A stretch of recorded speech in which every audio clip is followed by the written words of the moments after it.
জানান, যারা উপদেষ্টার দায়িত্ব নিয়েছেন আপনারা তাদের প্রতিবাদ জানান।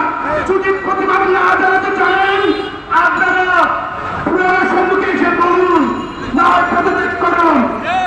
আমাদের সবাই সতর্ক করে বলে দিতে চাই, যদি আপনারা প্রতিবাদ না জানান আর পদত্যাগ না করেন, যেভাবে স্বৈরাচার পালিয়েছে আপনারা সেভাবে পালানোর সুযোগ পাবেন না। বাংলাদেশের 40 কোটি জনগণ আপনাদের উপরে চাপিয়ে পড়বে, চাপান করার কোনো পুস্তক পাওয়া যাবে না। আমাদের মাঝে বিমানে হাজির হয়েছেন বক্তব্যবৃন্দগণ, আপনাদের মাঝে বক্তব্য রাখবেন এই মুহূর্তে ইনসাফ ক্রাইমকারী সংগঠনের আহ্বায়ক মোহাম্মদ জান্নাত ভাই জনগণকে আলোচনা করবেন। এখন আলোচনা করবেন মোহাম্মদ আরিফ আল কবির ভাই।